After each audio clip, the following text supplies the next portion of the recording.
So next up we have Nickson Ning. He's a consultant at Stat Central. He's been with us for a couple of years.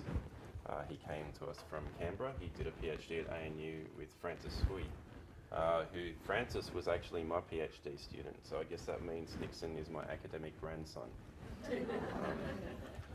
He did his PhD on mixed models, which you heard a bit about from Ben this morning. So he's all across how to handle dependence and tricky ways to handle dependence and to make good inferences from mixed models. He's going to talk to us today about variable selection. Okay, thank you, David, grandfather. So hello everyone, welcome to my talk on variable selection. Oh, you shouldn't have seen that just then. Yeah, so the mic's working, right? I think it is. Yeah. Everyone can hear me? Okay, great. Okay. Yeah, okay, so if you're sitting here right now, I guess you want to hear a bit about variable selection, so let's do that. Yeah, so this talk is just going to be basically what I view as like a basic introduction on what I think is important when you're thinking about variable selection.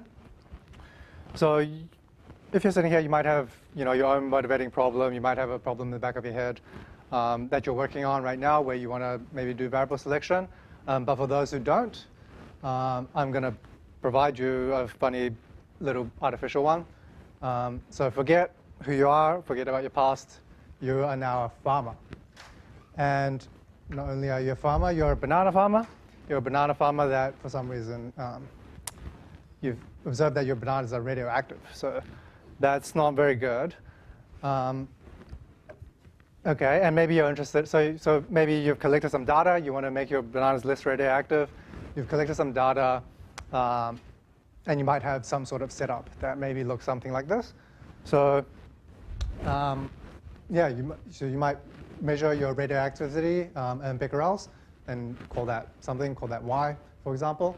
And then you might have some environmental variables like soil pH, rainfall, temperature, humidity, blah, blah, blah. And then, so I guess that's like the basic setup of what your data might look like if you're considering something like doing variable selection. And then, so I guess a typical thing that you might do is you might assume some sort of, for example, a linear model where you just say you assume that your Y or your radioactivity is associated with your covariates X in this kind of linear fashion. You just say Y is a linear combination of X's plus some kind of error over there. Now, this is kind of the formulation I'm going to focus on for the purpose of this talk, so this linear model. But the ideas I'm going to talk about aren't just limited to the linear model. And importantly, for the purpose of this talk, this last point here is kind of the crux of this talk. So you kind of, maybe you think that, okay, some of these slopes, beta, are 0. But maybe not. But maybe they are. So yeah, that kind of leads right into what I want to start by talking about, which is what actually is variable selection. Well, it's essentially, at least in this context, you're asking basically which, if any, of the slopes beta are 0. Or in other words, which covariates X do you actually want to be including in your model for Y. So this is, I guess, as a fundamental point, I think you should have this idea in your mind that this is a conceptually different, it's a fundamentally conceptually different thing from, for example, wanting to test P different hypotheses a priori. So, if you had like a P different number of treatments for some kind of clinical trial or something, and you already know beforehand you want to get confidence intervals, get p-values for whether or not each treatment is helping, then that's not really a variable selection problem. A variable selection problem is really kind of, you don't really know beforehand which, if any, of your covariates are important, and your main concern is to find out which of them you should be including in the model. Okay, so before I actually talk about how you might want to actually do variable selection, let's talk a bit briefly about why you might want to do variable selection. Other than this, this whole the core concept of wanting to find the variables that are actually that you should be including in your model. There is actually a few statistical or practical, I guess, properties or reasons that you might want to do variable selection apart from that kind of fundamental reason. So here are a few of them.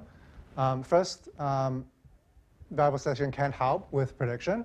So in particular, if some of the slopes are actually 0, then variable selection methods, which I will be talking about soon, they can better your prediction if some of your slopes are actually 0. So that's kind of a pretty big thing, I'd say. And multicollinearity is the second pretty big thing. So if some of your covariates that are actually have a slope of 0 are correlated with covariates that have a non-zero slope, then variable selection methods can, so I mean, in this case, you typically, if you don't use variable selection methods, high multicollinearity means that you typically have kind of inflated confidence intervals, really large confidence intervals. Whereas if you use variable selection methods, it can help with that. So you can get your intervals back down nice and narrow. Other reasons might include interpretability. So we like small models. We like simple models that are interpretable, and variable selections obviously help with that. So that's related to the parsimony point as well. And then finally, you might have like practical considerations, like you might have some storage problems. You might just want to, you might not want to not have to store the information of the variables that aren't actually affecting your response of interest. And finally, you might have some. This is maybe a bit more technical, but some variable selections can help with like identifiability issues if you have more covariates than number of observations as well. Okay, so before I talk about how to do variable selection, I want to kind of first briefly talk about how not to do variable selection. So yeah, I mean, intuitively, you might think, if you're starting from 0, you might think, okay, what if we just fit, the full model, for example, with least squares, as usual, and then go ahead and choose the covariates with a p-value less than 0.05, let's say. Well, there's a few problems with that, and one of the big ones, in my opinion, is that the covariates. So if you go ahead and do that, then the covariates with a slope beta that is equal to 0, they'll still be kind of chosen 5% of the time. And it doesn't matter if you like adjust for multiple comparisons or whatever. Even with those methods, you're still going to end up with some non-zero amount of type 1 kind of error, which is when you're choosing, when you end up choosing covariates that aren't actually affecting your response at all. And I guess the second point is that if you do this, then you won't actually get any prediction and multicollinearity benefits because that's just fitting the model as usual, right? And kind of any inference and interpretation must still be done under the full model in this case. So, okay, well, then as a next kind of logical step, you might think, okay, well, what if I did that? So I fit the full model, and then instead of doing all my inference just on this full model, what if I fit the model again, but using only the so-called chosen covariates, those ones with the p-value less than 0.05? Then in this case, your inference is actually going to be incorrect if you did that, because kind of whenever you play with your data in any kind of way, the statistical properties of your estimators change, and basically, if you do that, you're not really incorporating the uncertainty from the process of choosing the covariates, of which covariates to include in this kind of second model that you're considering. yeah, and you end up with kind of just a bunch of problems, philosophical problems, like point estimates and confidence intervals. They might also change, possibly a lot. And what if in the new fit, your originally significant covariates are now insignificant? What do you do then? So there's a lot of, I guess what I'm trying to say is there's a lot of problems with this kind of approach. And if you might have heard of some methods like forward or stepwise or backward selection, and that kind of suffers from the same kind of problems as this whole thing, this so-called intuitive method that I was talking about. I guess, want to make a small mention that backward selection, some software, depending on what software you're working in, it might not have the more kind of advanced model selection methods, but they'll typically have stuff like forward selection, stepwise selection, backward selection. And if you really are in a pinch, I guess backward selection is kind of, I think it's been seen to be a bit better than forward and stepwise in terms of like these kind of inferential problems. But still, it's not my recommendation. OK, so I've talked now about how not to do variable selection, and now we're going to start actually talking about how to do variable selection. But before I actually start talking about how to do the variable selection, I want to talk about this desirable property when you're doing variable selection. So from a statistician's point of view, this is the kind of things we tend to think about when we think about our methods. So there's this property called the selection consistency.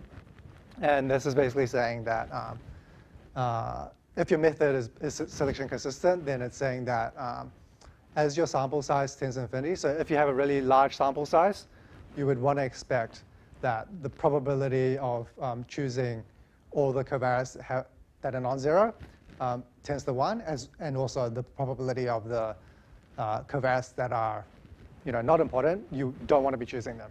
And you want that probability to be close to 1 as well. So basically, you want to be pretty sure that the variables you have chosen are actually affecting your response. And yeah, so like for example, this previous so-called intuitive kind of method that I was talking about in these previous slides, that doesn't satisfy selection consistency because you're left with that kind of type 1 error of choosing potentially a 5% chance of choosing covariates that aren't actually affecting your response. OK, so so now I've talked about all that. I can finally talk a bit about how you might want to actually do variable selection. So I have, so one of the, I guess, easiest or most intuitive ways that you might think of is something called full subset selection. So what this is you basically just consider all the possible combinations of all your covariates, fit all those models, and then compare all of those models using some kind of measure. So going back to our kind of banana example, let's say, so just to simplify down the example a bit, let's say we decided a priori, using maybe you have some underlying science that says, OK, all of those other x3 up to xp don't really matter. Then you've narrowed it down to just x1 and x2. So we've decided a priori that only soil pH and rainfall are actually of interest. And then in this case, and by the way, before you use any sort of these variable selection methods, it is a good idea to have an a priori, like if you do have some a priori information, like maybe using from whatever underlying science or domain that your data is in, to narrow down the covariates that you have. That is something I recommend you absolutely to do. But anyway, coming back to this. So we've narrowed it down to x1 and x2. And then the way you would do full subset selection is you would fit the model, so the linear model, 3 different times. So you would do it first one time with only x1, and then you would do it with only x2, and then you would do it with both x1 and x2. And then you would compare all of those models using some kind of measure. So I've listed a bunch of measures here. There's been quite a lot of literature on this up to this point in time. I do want to make a point that some people might be tempted to use R squared, but that's not recommended. Absolutely do not do that. So the reason is because if you, basically the more covariates you add in a linear model, your R-squared always increases no matter what, no matter whether or not that covariate is actually affecting your response or not. Okay, so I've listed a bunch of these, but for the purpose of this talk, I want to just focus on two of them, and that is the Archaic's information criterion, AIC, and this Schwartz Bayesian information criterion, BIC. So let's, I have these formulas here for the two of them. I think they are quite commonly used in practice. They're definitely, I would say, probably the most well-known. Not necessarily in the context of linear models, but at least like in general. So AIC is defined, depending on your background, I don't think these formulas are necessarily too important. You can always just get the software to kind of do it for you. But I guess what's important to note is that the difference between these two, so AIC BIC kind of penalizes bigger models more than AIC. So BIC, if you use BIC, then you're going to tend to choose smaller models than if you use AIC. And it turns out that that's actually quite important. So at least in this kind of model setup that I have for the stock, it turns out that if you use BIC to do your, yes? Do you use like what, L-hat? What is L-hat? Yeah. So the L-hat is just the maximized likelihood. Yeah. So yeah. So if you use BIC, you'll actually be selection consistent. So if you did full subset selection and compared your models using BIC, you would be selection consistent, and that's great, right? And meanwhile, using AIC is actually shown to be optimal for prediction, but it's not actually selection consistent.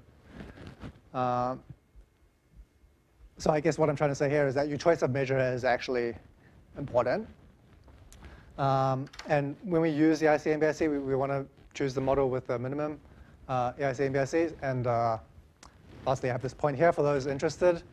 You might have heard of, you might have tried to do model selection using stuff like cross-validation, leave one out cross-validation, and then looking at root mean squared error or whatever. It has been shown that AIC is asymptotically equivalent to leave one out cross-validation, and BIC is shown to be asymptotically equivalent to leave k out cross-validation with this definition of k. So okay, let's have a simple showcase of what this kind of looks like in practice with the simulation. So suppose that my true slope for x1, whatever that meant, is 0.1, and then my true slope for x2 is 0, and my y is generated from this kind of normal distribution with that mean. Then, so I kind of did the simulation myself in the background. I don't have code for this. It's a pretty simple one. So if you did this, if you have this model, and then you simulated it 1,000 times with 1,000 observations, and then compared each model. So for each simulation, I'm fitting the model with x1, and I'm also fitting the model with just x2, and I'm fitting the model with both x1 and x2, and then I'm comparing them with the, is that the pointer battery or the? Okay, and then I'm comparing them with the AIC and BIC. So what happens is it will look something like this. And I want you to just focus on this last line. Okay, the point is dead. I want you to just focus on this last line over there, where basically if you use the AIC, then it shows x1 977 times and x2 194 times. Whereas if you use BIC, then you would actually only choose x1 967 times, and you would choose x2 42 times. So if you recall what I said previously, if you use BIC, you always end up with a smaller model than if you use AIC. And the reason that AIC is better for prediction than BIC is because it ends up choosing x1 more often than BIC chooses x1.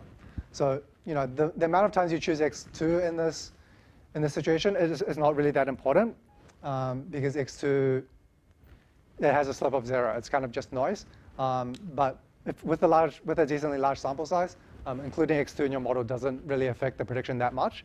Whereas if you didn't include x1, which actually has a non-zero slope, then you end up with a pretty bad prediction. And so this is kind of the intuition behind why AIC does better than BIC for prediction. However, now if I increase the sample size from 1,000 up to 2,000, you'll see something like this happens. So AIC is still including x1 more than BIC. So in particular, it does it one more time than BIC. But you can see, like, kind of as I increase the sample size, the amount of times I'm selecting x2 using AIC, it doesn't really decrease that much. And in fact, even as you go higher and higher sample sizes, AIC will continue to include x2, no matter how big your sample size is. Whereas if you use BIC, the amount of times you choose x2 actually goes down to, well, 0 as your sample size tends to infinity. So you can see for the BIC, it went from 42 times down to 9, and it will eventually go down to 0. OK, so that's good. And I guess at this point, I can stop and say, OK, well, I can actually recommend doing full subset selection and using either BIC or AIC to do your model selection as your model selection measure, if that's kind of the problem you're interested in. But I'm only halfway through the talk, right? So what am I going to talk about next? Well, it turns out that this full subset selection actually has a pretty big problem. So, and it's actually this computational problem. So for subset selection, you have to always be fitting basically 2 to the power of p number of models. So your computational expense basically becomes, it increases exponentially as you have a larger number of variables. And it becomes computationally infeasible pretty rapidly as your p becomes large. OK, so what do we do about that? Well, that's the topic I want to talk about next, which is this so-called lasso method, so the least absolute shrinkage and a selection operator. So Professor Tipshirani in 1996, so when I was born, that year I was born, he made up this lasso method. So the lasso method is about my age. I think it gives me a sense of kind of, it's like my brother. And so what is the lasso method? Well, if you look at the top equation up there, that's the least squares estimator. So it's just you're minimizing the least sum of squares, right, of your data. And the one at the bottom there, that's the lasso estimator, which is basically you're minimizing the sum of squares, but you also have this penalty term in blue over there, where you're penalizing the size of your coefficients. That, in particular, the absolute value, the sum of the absolute value of your slopes. Now, this lasso method, it has a computational complexity of p cubed plus p squared times n. So that's polynomial in p, right? That's a lot faster than this 2 to the p, which is exponential in p. I think that's all you need to take away from the slide. So the lasso penalizes your estimated coefficients being too large, and it has this kind of magical property where it actually sets some of your estimates beta hat to exactly 0. So in other words, if you do the lasso, it can do variable selection for you. It's much faster than the full subset selection, and it's applicable even if you have more covariance than the number of observations. OK, so that kind of up to there, that sounds quite good, right? This lasso seems to be pretty promising. But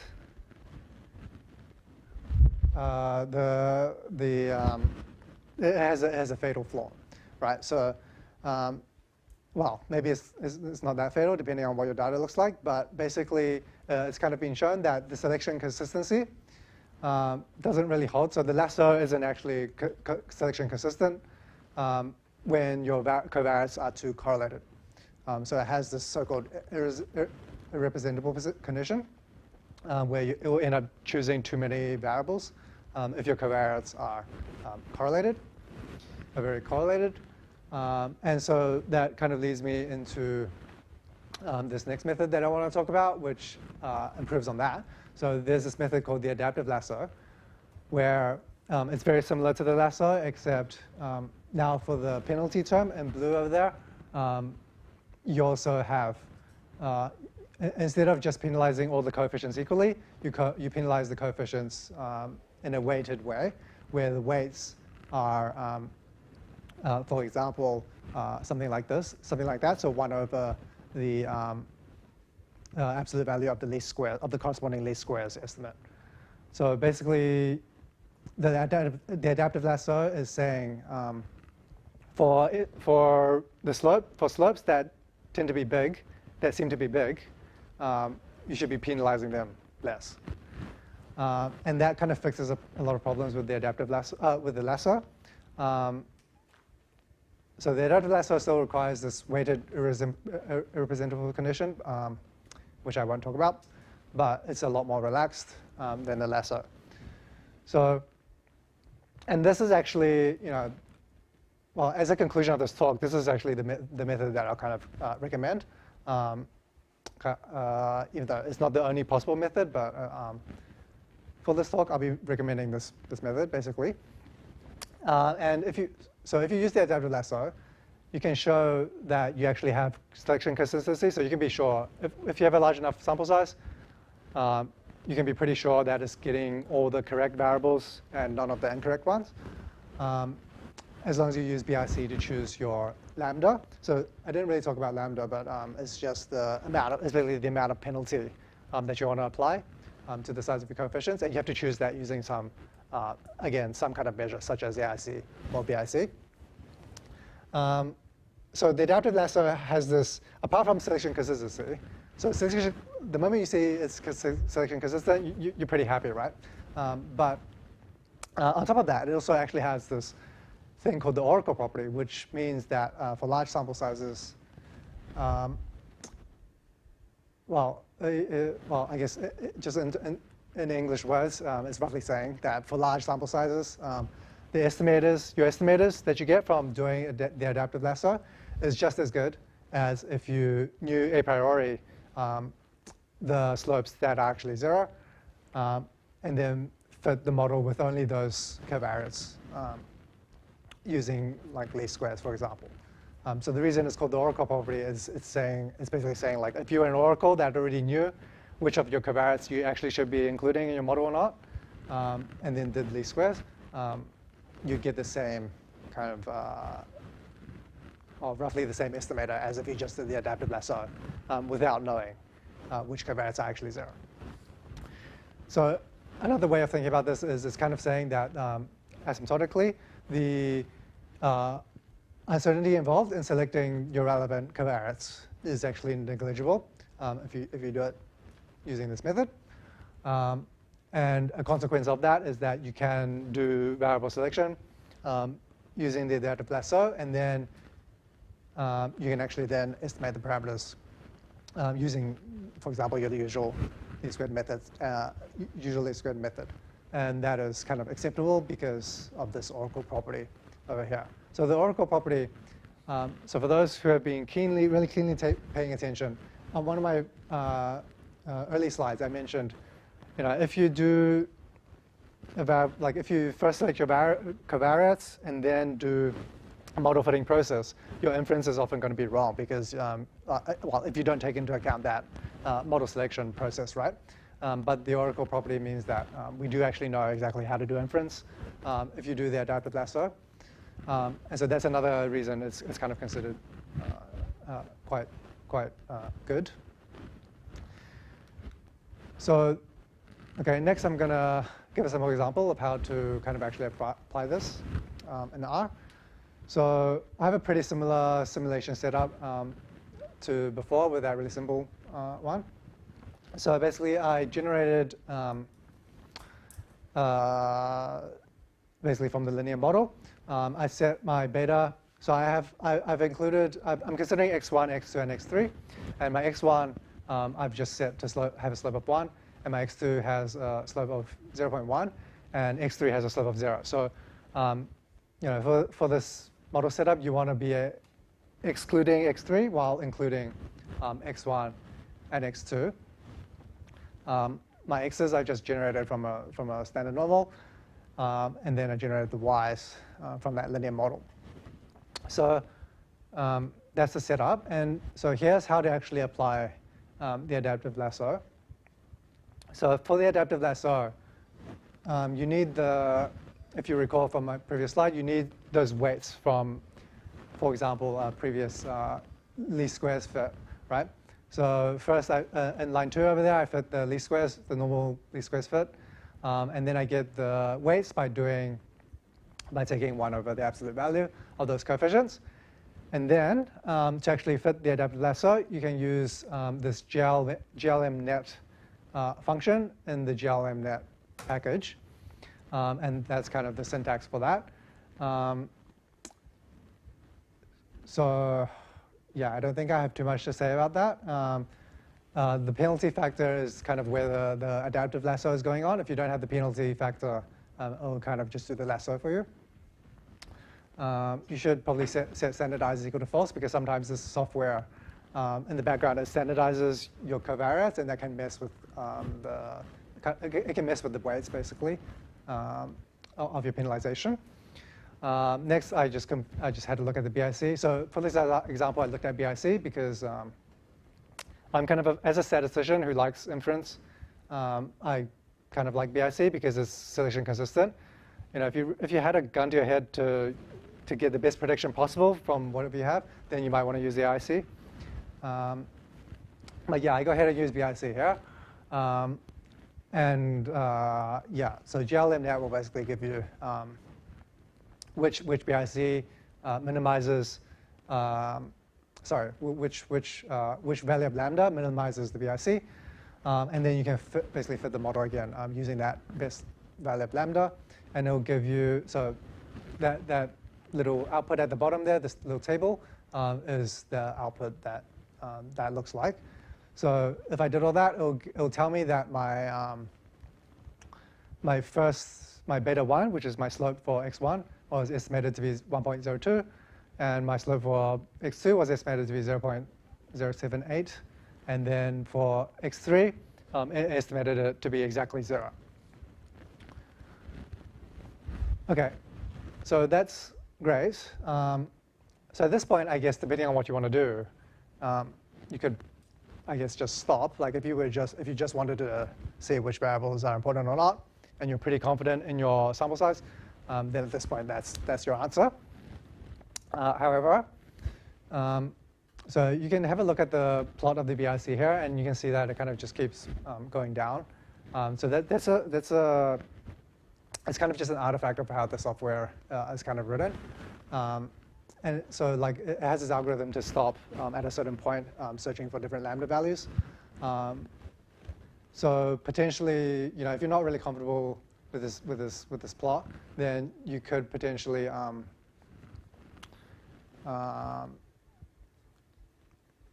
okay, I'll get to that soon, I guess. So you can do 2 plots. You can have a look at the BIC. You can also have a look at the adaptive fit. So this graph over here is called the so-called regularization path. And it's basically telling you at what values of lambda, what values of your estimates are coming out from this adaptive lasso fit. But a thing you can do to kind of make things potentially a bit better is you can try have a look into the actual lambda values. So you can, well, what I actually did was I actually had a look at what lambda values will give me what values of the BIC. I had a little bit of a tinker, a little bit of a play around, and I found that the best lambda values seem to be somewhere in this kind of region over there, between 0.1 and 0.001. And so you can set the lambda manually. And if well, the range of values to search for lambda manually. And then if I did that, then I'd get a slightly different answer of 1.02 and 0.0845. X3 is still not being selected, so that's good. But if you looked at the BIC plot for this, it would look something like that. So basically, what this is doing is as you're varying lambda, your BIC is kind of getting smaller as you're releasing. So as you kind of go to the right of this plot, you're penalizing less and less, and that's why the BIC is kind of decreasing, because you're letting the estimates get closer to the least squares estimate. But then suddenly at some point it will jump, and that's basically when you end up including X3. In this case, it will suddenly jump. And so if your BIC plot looks like this, then you can be, I guess, fairly confident that your optimal lambda value is actually getting selected somewhere over there. Yeah.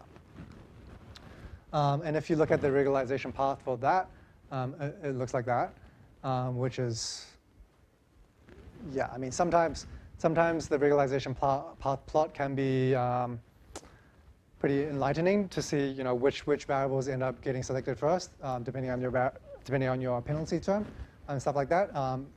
For this one, it's not that interesting. It's pretty flat. Yeah. So finally, I mentioned in the previous slide that one thing you can do with the adaptive lasso is you can, because of the oracle property, you can actually just use it to do the variable selection and then just refit with least squares. And if I did that, then I get these results. And you can use this fit to get any confidence intervals that you want, any p-values that you want, so that's great. But actually, well, you can see that these numbers, 1.02 and 0.085, they were pretty close to my manual lambda attempt over here, right? But this automatic lambda attempt over here, it's slightly a bit off from the other two. So one reason you might want to do this refitting with least squares thing is that the adaptive lasso, it actually has a finite sample bias, so that kind of never goes away. So I guess this least squares thing is something you can do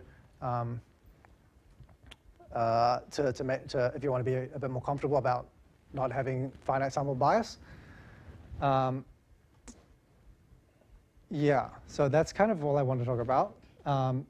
But there are a few caveats, I guess, to using the adaptive lasso. So I've been talking big about the adaptive lasso throughout this talk, but it does have some drawbacks. So for example, for the weights that you need to use, it actually requires the use of a root inconsistent estimator. So in this case, that was the least squares, and I know that's root inconsistent. But in some cases, depending on what context or what model you're trying to use exactly, you might not be able to get that. Another drawback is that when p is greater than n, you actually select at most n variables, which potentially could be something you don't want. So some alternatives include the smoothly clipped absolute deviation, minimax concave penalty. So those two methods there actually do have a smaller finite sample bias than the adaptive lasso. But the way they're defined is kind of a bit more contrived, and not as easy to pass, not as intuitive as the lasso and adaptive lasso. So I didn't really talk about it for this talk. And there are some other things that you can do with penalties, so such as the group lasso, fused lasso, elastic net. If you want to do things such as choosing groups of covariates at once. So I didn't talk about it in this talk, but I guess it's something to be aware of if that's something you're interested in. And I guess one big caveat for this entire thing is that these attractive properties, such as the oracle property, selection consistency, they are large sample asymptotic properties. And variable selection, I think, is one of the problems where when we say asymptopia, we do actually mean you do need quite a big sample size for a lot of these methods to be working well. So I guess the way I see it is I don't think it's like a perfectly solved problem yet. So basically, if your sample size, if you're confident in your sample size, that's great.